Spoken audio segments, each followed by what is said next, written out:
Hello friends, स्वागत है आप सभी का आपके अपने इस YouTube channel BLF education hub पर। आशा करता हूँ आप सब ठीक होंगे। तो दोस्तों शुरू करते हैं आज HCF हाईएस्ट कॉमन फैक्टर। इससे पहले वाली वीडियो में हमने एलसीएम पढ़ा था और एलसीएम को हमने दोनों विधियों से, भाग विधि से भी और गुणनखंड विधि से भी। डिवाइड मेथड पढ़ा था हमने उसका और फैक्टर मेथड भी पढ़ा था। तो आज पढ़ेंगे हम HCF। लेकिन उससे पहले जिसने चैनल को सब्सक्राइब नहीं किया वो चैनल को सब्सक्राइब कर ले और बेल आइकन को दबा लें ताकि आने वाली वीडियो की नोटिफिकेशन आपके पास सबसे पहले पहुंच सके। तो आइए शुरू करते हैं। HCF की फुल फॉर्म होती है हाईएस्ट कॉमन फैक्टर।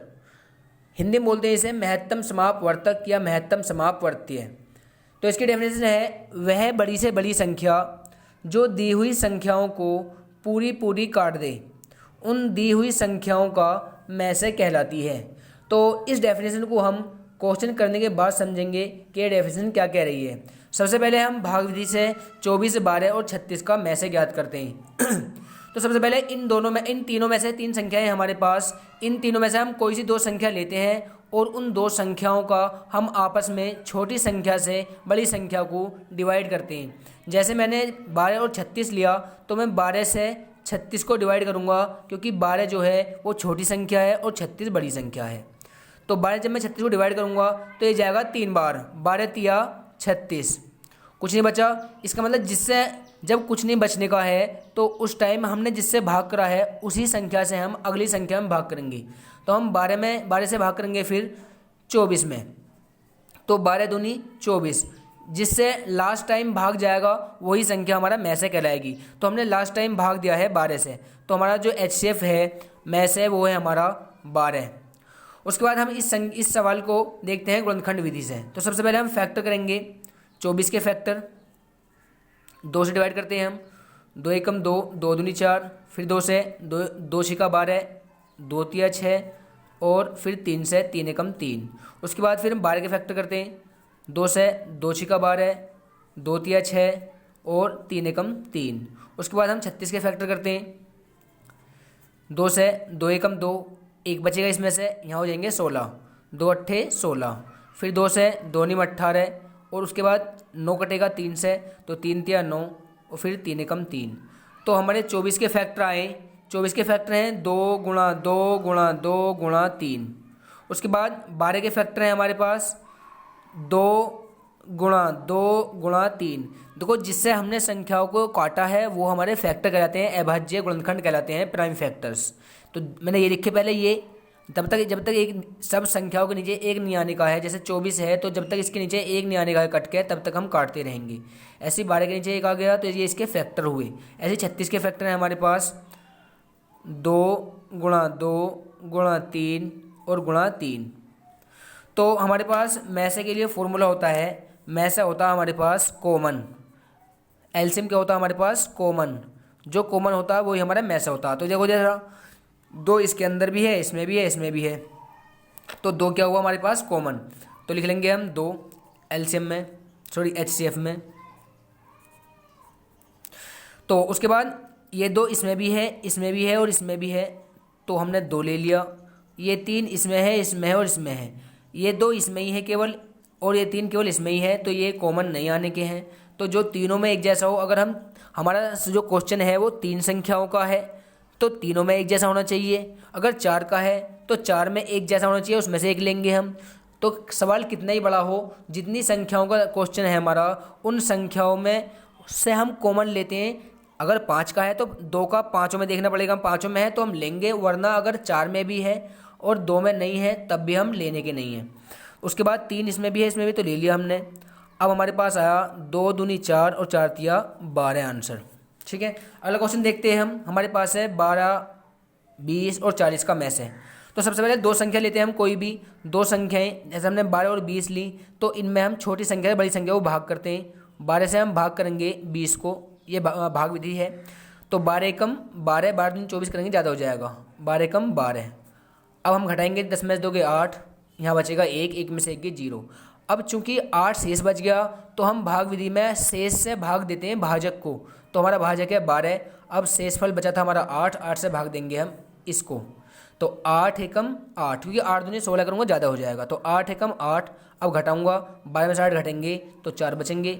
अब फिर शेष बच गया, तो जब तक शेष बचता रहेगा तो हम भाग करते रहेंगे। इस क्वेश्चन में शेष नहीं बचा था, तो जब शेष नहीं बचता है तो हम उसी संख्या से अगली संख्या को भाग देते हैं। जब शेष बच जाता है तो हम शेष से पहले उसे भाग देते हैं जो हमारा पहले भाजक था। तो 4 से हम भाग देंगे 8 को, 4 दूनी 8, तो हमारा कट गया ये। अब जिससे हमने लास्ट टाइम भाग दिया है उस संख्या से भाग देंगे हम जो संख्या बची है। अभी क्या संख्या बची है हमारे पास? अभी हमारे पास 40 बचा हुआ है, हमने 20 और 12 को भाग दिया अभी फ़िलहाल।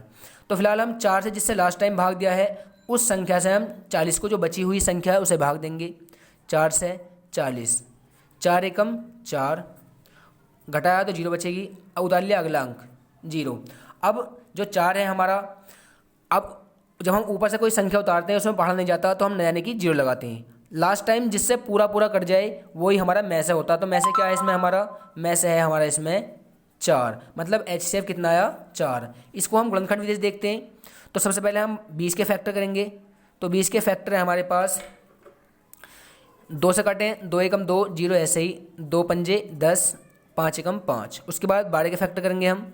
12 के फैक्टर 2 से काटें हम, 2 छिका 12, 2 तिया 6 और 3 एकम 3। उसके बाद हम देखते हैं 40 के फैक्टर। तो 2 से 2 दूनी 4, 0 ऐसे आ जाएगी, 2 एकम 2, 0 ऐसे ही। उसके बाद 2 पंजे 10 और 5 एकम 5। तो हमारे फैक्टर है हमारे पास 20 के फैक्टर आए 2 गुणा 2 गुणा 5। 12 के फैक्टर आए हमारे पास 2 इंटू 2 इंटू 3। और 40 के फैक्टर्स हैं हमारे पास 2 इंटू 2 इंटू 2 इंटू 5।